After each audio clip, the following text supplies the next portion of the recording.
Keith and I wanted to just take a few minutes of your time to talk about some of the industry trends which we're seeing, which hopefully resonate with yourself, but we're bringing from a global perspective, and I'm sure will apply here. So if we can just present the next slide. One of the words I have not heard yet, Keith, today, is scams. Yes. I think, and if you were to talk about scams as an example, I'm going to actually throw in two other words. We can do this as a really fast session. So one is risks, obviously the risks from scams. The second thing we're going to talk about as a key driver in that intersection between fraud and financial crimes is regulation. And then we're going to quickly bridge into real time. Scams, as you see, we've heard about it. A lot of the dialogue in the last session was actually talking about scams, about people co-opting customers into participations of fraud. Now, some might say, why is that directly related to AML and financial crimes? Two areas. We have jurisdictions in this region that are now obligating reporting institutions to send in regulatory reports for scams. They want to identify that. A second area, which plays into regulation, is around mule accounts. One of the key areas, we heard about placement and integration in the last session.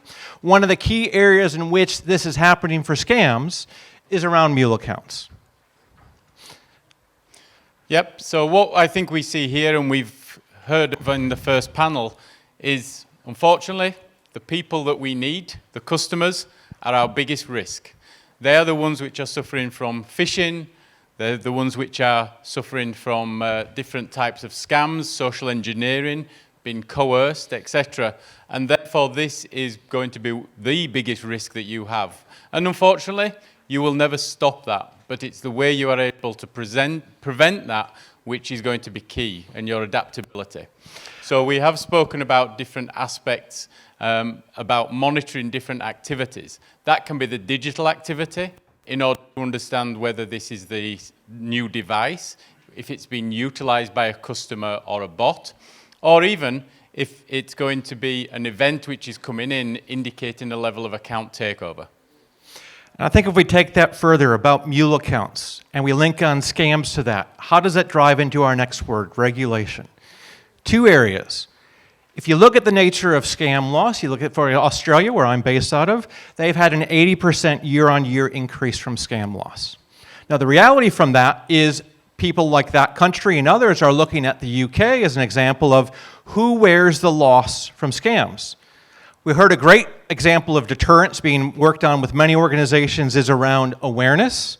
But if there is a loss, who wears that? The UK has passed regulation about whether that's the customer or the institution.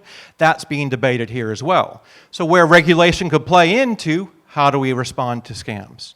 The other piece that ties in from scams into regulation is around mule accounts and what the regulators are saying you should be doing to identify sophisticated frauds. So if you look at the HKMA, about 3.5 years ago, they passed in legislation, and actually through a circular to say, we recommend strongly to you to use advanced techniques like network link analytics to improve your financial crime regime. So in that, a key element of how do I detect mule accounts is network link analytics. Monetary Authority of Singapore similarly did that. They've passed and put forward circulars that are being acted by the banks now around how to identify legal entity misuse. So how people are using corporate structures to identify and propagate frauds. Now in that is an intersection in financial crimes and another example of how we are using network analytics, same technology that we're using to identify mule accounts. Yep. So the regulation is going to be key, as Keith just mentioned. And here we have a handful, including, of course, the Reserve Bank of India. But we're seeing it across the industries and across the countries within Asia Pacific and the rest of the world. But we heard about awareness. We heard about educating our customers. We do need to continue with that. We will never stop them being naive. We will never stop them being open to compromise. But that level of awareness and education is going to be key to mitigate what we can at the front door.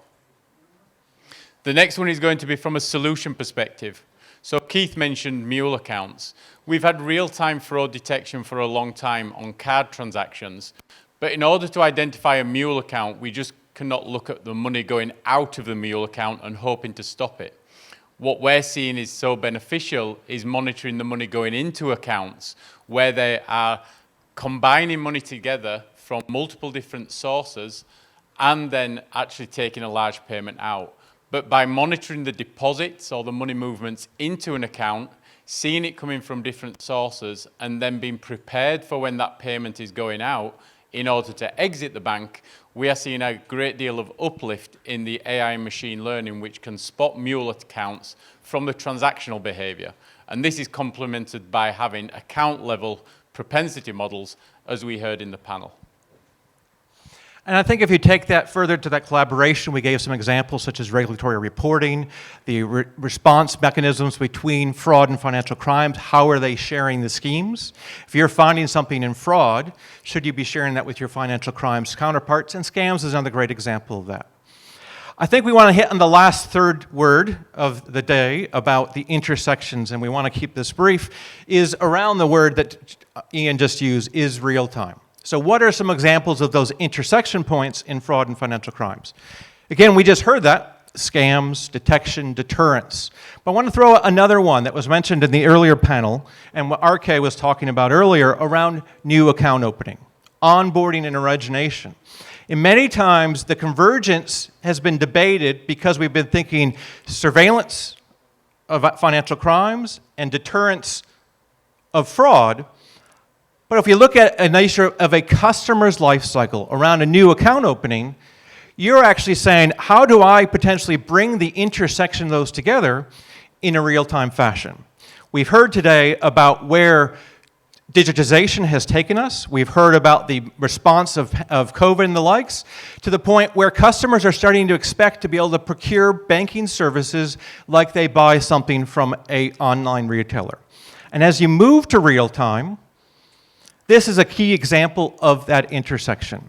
So in the AML world, and I'll have Ian go in a bit on the fraud side, on the AML world, KYC, know your customer. We are already working with customers in region who are doing real-time risk rating anytime during a customer's life cycle.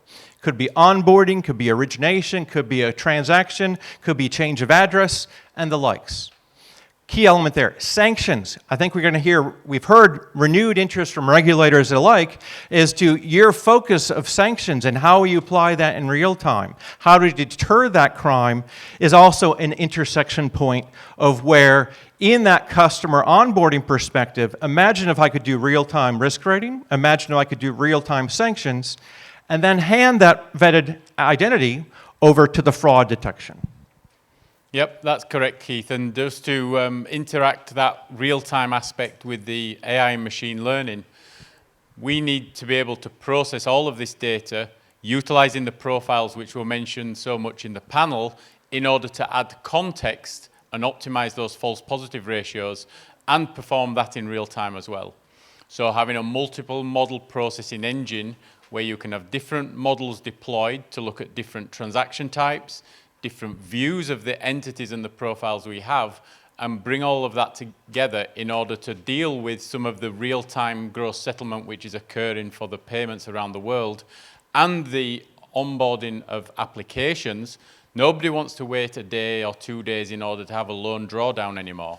They want that money as soon as they have applied. So by applying this AI and machine learning in real time, we are going to increase the speed at which they are accurately identified, and we reduce the fraud. And we'll take that last intersection point around that application fraud also happening on that customer lifecycle, around where I am using network link analytics and other techniques to identify that as application fraud risk, and where I'm not onboarding that customer in the first place, whether that's from a KYC risk, whether that is from a sanctions risk, whether that is from an application fraud element. Now, the last intersection point plays to that third bullet. You have all this information. There is information in the silo of fraud. There's information in the silo of financial crimes. There is significant work now around how do we bring that together at the investigation layer. That is happening within the way that information as risk is being presented about your customers, about fraudsters, around syndicates, around networks. How does that drive to your regulatory reporting? And then lastly, from a perspective of that collaboration piece, if I have all that information, can you make a more holistic view of risk and mitigate more fraud in the first place? So in that, summarize around risk, regulation, and real time, and those are 3 practical areas in which fraud and financial crimes are coming together. So thank you for your time. The next panel, I think, is been planned now. So over to you.